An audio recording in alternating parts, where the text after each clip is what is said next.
So now we're going to look at the practice problems for Unit 5, Lesson 10. Again, this is Domain and Range Part 1.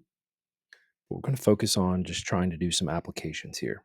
Once again, I want to ask you to try each of these three problems first on your own or with the help of your group mates, then come and watch this video to help you make sense of anything you might not have understood right away, and to also check your answers as you're going through once you've completed those.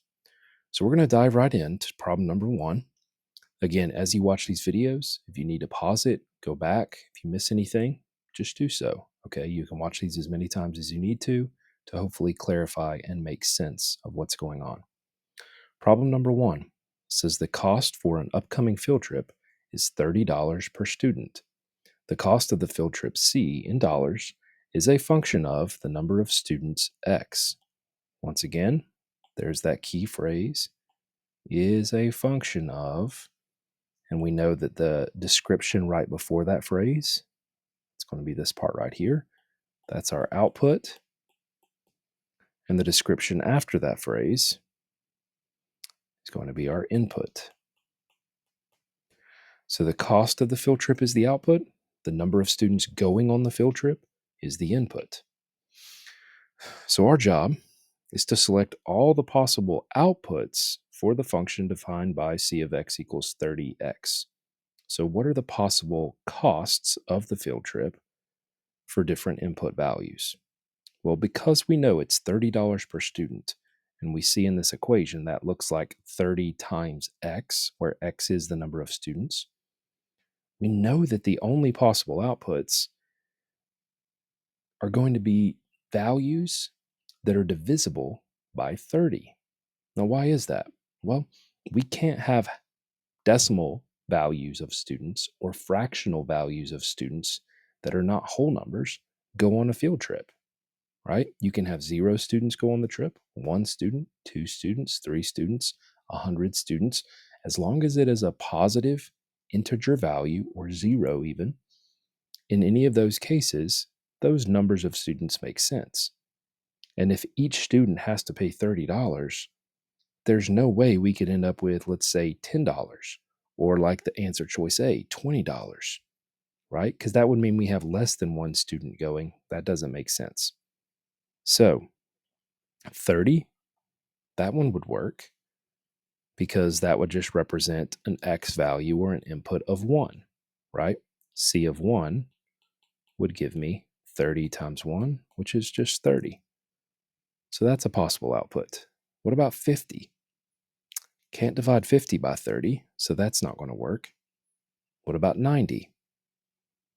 Yeah, 90 divided by 30 is 3. That means if the input is 3 students, the total cost of those 3 students would be 30 times 3, or $90. Again, that's a valid output. What about 100? That's not divisible by 3 either, or by 30 either. So out of these 5 choices, only 2 of them were possible outputs based on the description here. Let's move ahead to problem number 2 now. A rectangle has an area of 24 square centimeters. Function f gives the length of the rectangle in centimeters when the width is w centimeters. Determine if each value in centimeters is a possible input of this function. So this one's worded slightly different than many of the other problems we've come across, but they say function f. Okay, so they're naming the function f. And what does this function do? It gives the length when the width is w. So if it gives the length, that means it's giving the length as the output. And when the width is w, that must mean that the input is our width. So the function notation would technically look like this, f of w, where the input is the width and the output is the length. So our job is to determine if each of these numbers below is a possible input or a possible width for this rectangle. So imagine some rectangle. It could have different dimensions. The thing that we know for certain is that it has an area of 24 square centimeters. The width times the length, and remember the function itself gives the length, these things multiplied together would give me 24. Okay. So, can we have a width of 3 centimeters? Would that be possible? Yeah. 24 divides by 3 and gives you 8 for the length, right? So if the width is 3, the length is 8, that makes complete sense. So that is a possible input of the function. Let's check part B. Could the width be 0.5? Well, we can have decimal value lengths, right? That's what a ruler shows us. We can see half inches and quarter inches and eighth inches and so on. So we can definitely have a half centimeter length, or in this case, a width for a rectangle. If we divide 24 by 0.5, if you type that in Desmos or your calculator, you're going to get 48. So that would be the length, and then 0.5 would be the width. That is a possible input. Could the input, the width, be 48? Well, can we divide 24 by 48? Absolutely. We're going to get a decimal value or a fraction because we're dividing by more than we had to begin with. And you're going to get a decimal of 0.5 or the fraction 1/2 for the length.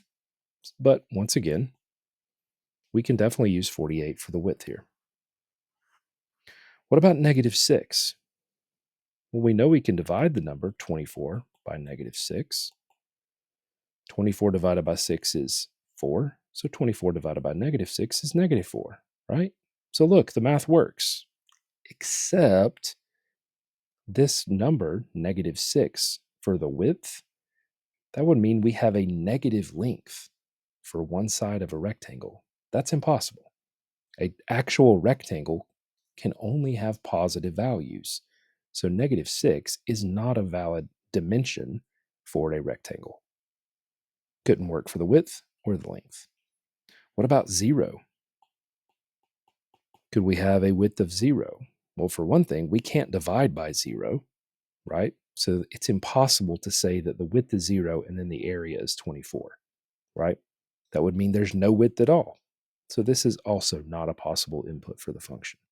But the other three values do give us a second dimension that when multiplied with the width that is specified, that would give us an area of 24 square centimeters. One more problem here. Number 3, a small bus charges $3.50 per person for a ride from the train station to a concert. The bus will run if at least 3 people take it, but it cannot fit more than 10 people. Function B gives the amount of money that the bus operator earns when n people ride the bus. Identify all numbers that make sense as inputs and outputs for this function. Okay, once again, we saw this description worded similarly to problem number 2. Remember how problem number 2 said function f gives the length of the rectangle, and that meant that the length was the output?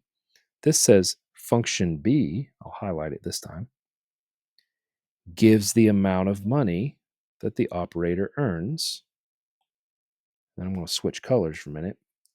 When n people ride the bus.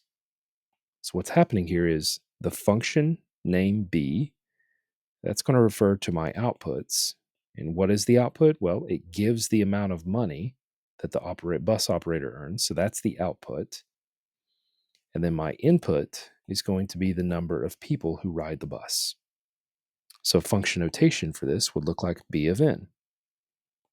If we wanted to make a rule for this, well, we take the number of people who ride the bus, and each of them is charged $3.50. So we would see a rule that looks something like this. But there are a couple of restrictions. They told us the bus will run if at least 3 people take it. So we have to have at least 3 people, but it can't fit more than 10. So you can't have 11 people or 12 people. That's too many. Anything bigger than 10 is too many. At the same time, you can't have just 1 or 2. You have to have at least 3 people.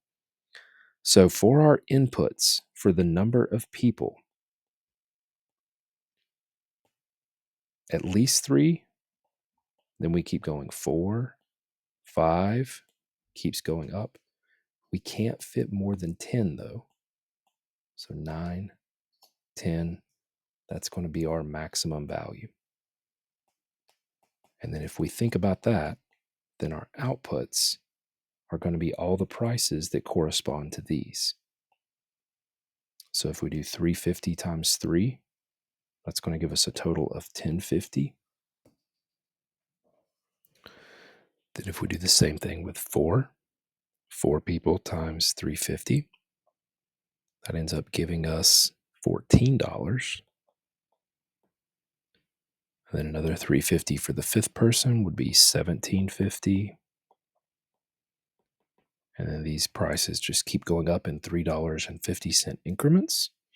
If you have 9 people, that's going to be about $31.50. And finally, for 10 people, the maximum price would end up being $35. Okay.